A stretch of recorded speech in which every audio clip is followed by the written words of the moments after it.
Hi, in this Synth Secrets, we'll build a thick, dusty bass line lifted from an undisputed classic, Bandcamp's Roygbiv. For any Bandcamp fans, the synth we're about to build will immediately activate our memory banks. The Scottish duo has cultivated a sound that might best be described as the auditory counterpart of a Polaroid picture of a childhood memory you never had. And you can hear echoes of their style in many artists, perhaps most clearly in the work of Tycho. The internet at large would appear to agree that this bassline was crafted on a Roland SH-101, which is perfectly likely, but we'll simply use Wavetable, Ableton's lovely jack-of-all-trades synth which is included in Live Suite. We've dropped a link to the original tune below, but for now, here's a quick taste of what we're creating today.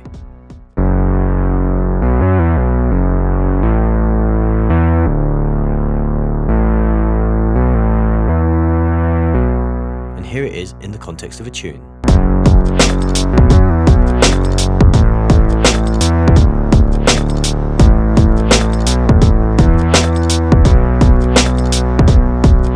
Before we start, some basic housekeeping. It's no secret that aged hardware effects are a crucial part of Bandcamp's sound.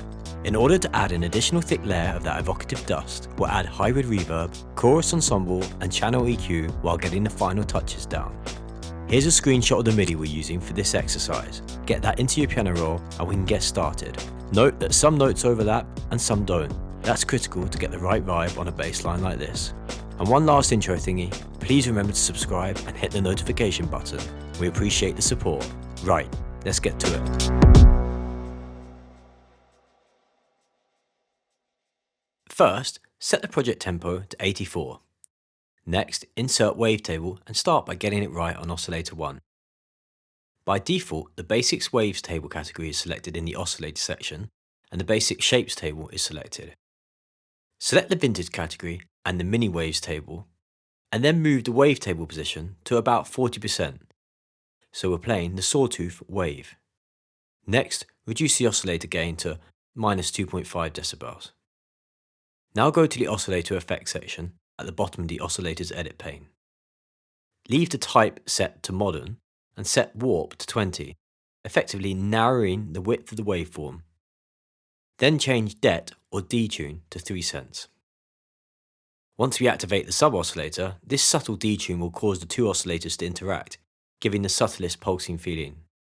Then, for the requisite amount of thickness, activate the sub-oscillator at the far left of Wavetable, crank the gain and set the tone around 65%.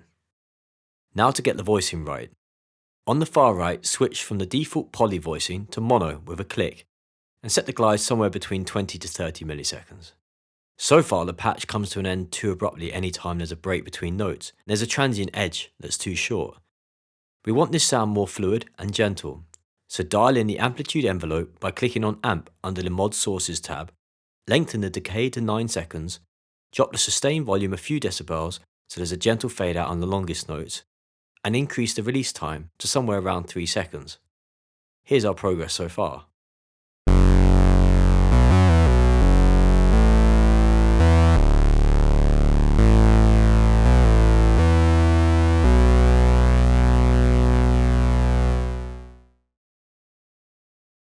It's time to add dust. Instead of depending on effects plugins to get us the wow and flutter of a bad tape deck, we can program a lot of that into the synth patch itself. We do this by modulating the pitch with an LFO. Careful, this is touchy. More than a sprinkle of this effect on your synth can make it sound rather funky, in a bad way. Click on the Matrix tab in the Modulation section. Type 1 at the intersection of LFO1 and pitch. Then click on the words LFO1 to quickly bring up its edit interface. Set the rate somewhere between 75 and 1 Hz. Then set the amount to between 15% and 20%. Finally, click the little R button in the top right of the LFO's interface in order to stop the LFO from resetting every time we trigger a new note. That's just not how tape sounds.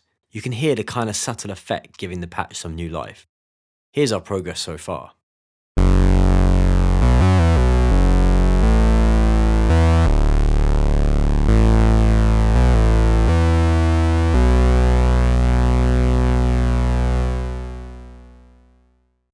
There's still way too much high-frequency information in this patch. It doesn't sound even a little soothing.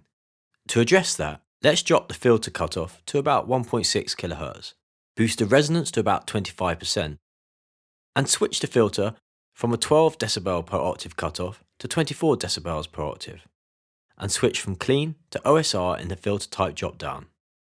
OSR just sounds a bit more vibey.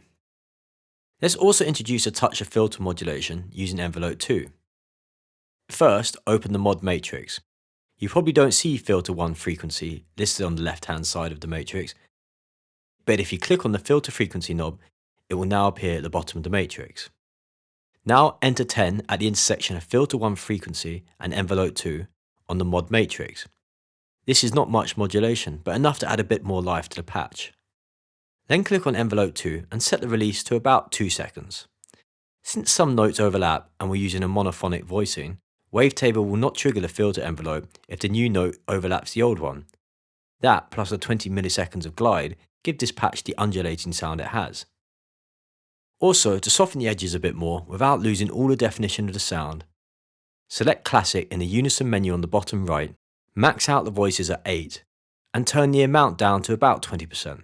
At first, the effect might sound like a bit much, but when we add ambience at the end of the process, it tames the effect significantly. Here's our progress so far.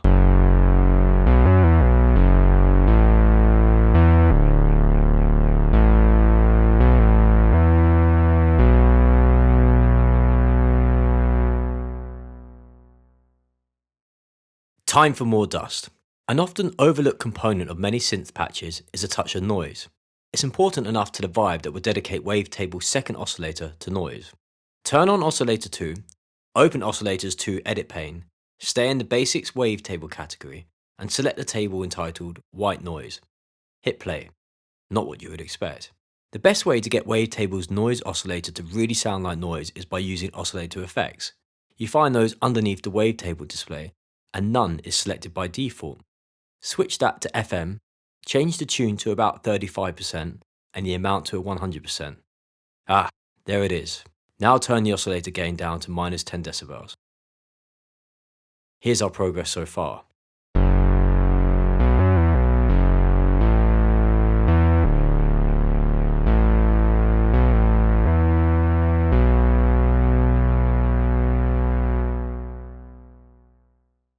There's still something missing in the filter section. In the original, it sounds almost like the noise tracks along with the pitch of the music somehow. It gets brighter on higher notes and darker on lower notes, almost singing along with the pitch, sawtooth and sub-oscillators. You can get this kind of effect by modulating the filter cutoff using MIDI note values. To do this, click on the MIDI tab in the modulation section, select the intersection of filter 1 frequency and note and enter a value of 30. Now the filter cutoff rises with higher notes and drops with lower notes. Hear the difference? Here's our progress so far.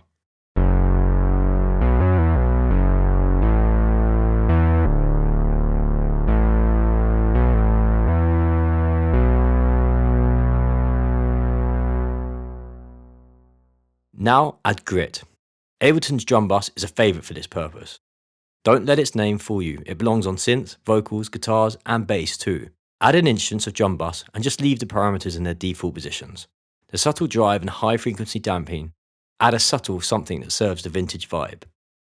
You can toy with the dry-wet balance or add more drive if you like, but don't go too far or you'll lose that vibe. This should be a relatively subtle effect. Here's our progress so far.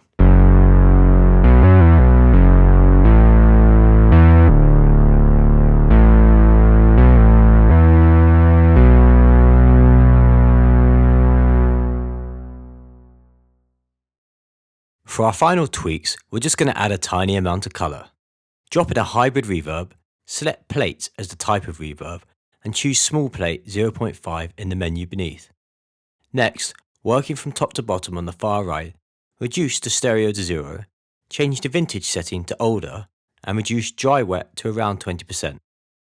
Lastly, click on the EQ pane, change the EQ type and roll it off to around 3.71 kHz. For the low end, change the type again and reduce it by minus 10 decibels at around 150 Hz. Next, add in a chorus ensemble. Not much to do here, just reduce the amount to 13%. Simple but effective. Lastly, some tonal shaping. Load up a channel EQ, reduce the low and the high by minus 6 decibels, and then push the output by around 1.3 decibels. Here's our final sound.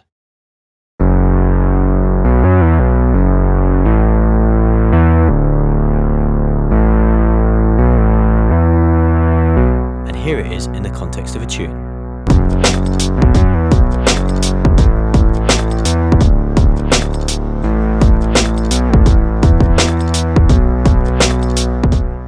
If you like the Synth Secrets, please drop a comment below with any suggestions of tracks you'd like us to try recreate or use as inspiration for a particular sound. Thanks for watching and see you next time.